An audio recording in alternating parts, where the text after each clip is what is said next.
Sandy, in its overview, was one of the largest disasters the American Red Cross had responded to.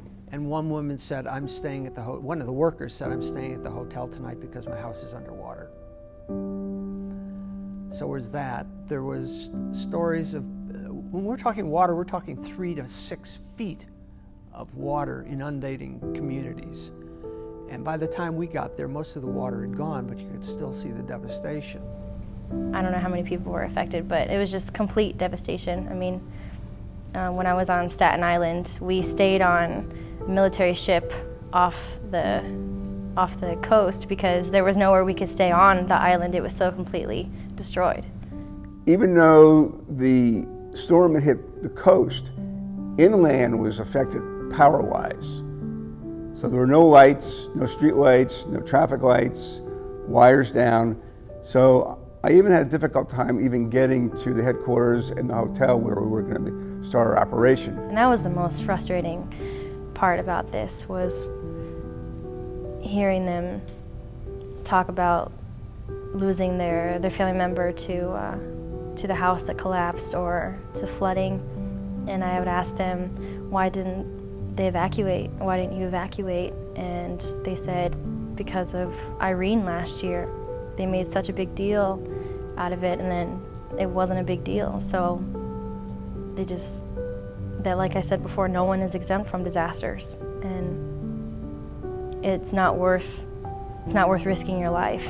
The first lady that came to the truck to get a meal was Russian, and she was actually in pretty good mood, and she was grateful for her meal, and she talked to me about the neighborhood and some of the people that had been affected. And she explained to me that part of the reason the clients were clients is because some of them did not know they were supposed to evacuate.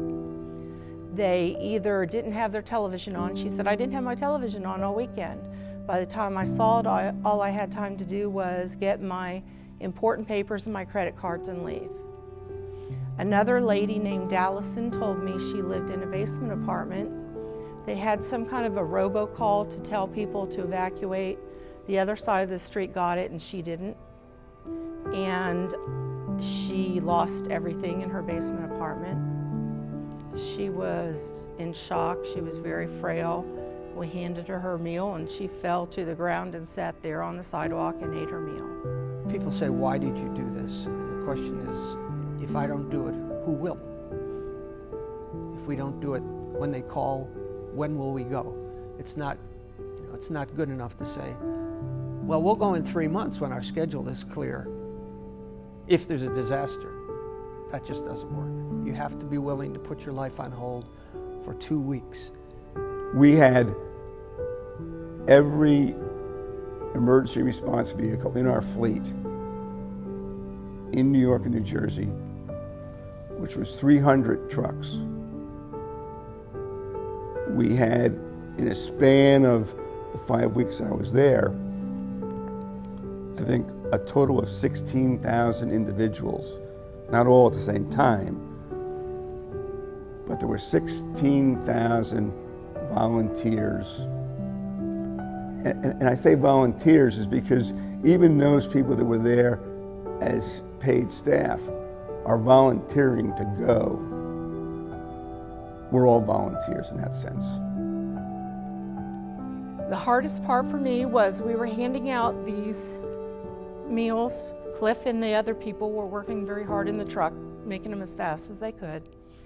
And there was a gentleman on the other side of the street. There were 2 lanes of traffic between us and him, and he was older. He kind of reminded me of my dad. And he was rolling up the street in one of those little motorized wheelchairs. And he looked over at me with this haunted look that I will never forget. So I got a meal and 2 bottles of water, and I took him across the street to him. And he said, thank you, and God blessed you. And as he rolled up the street, he started crying, and the tears were rolling down his face.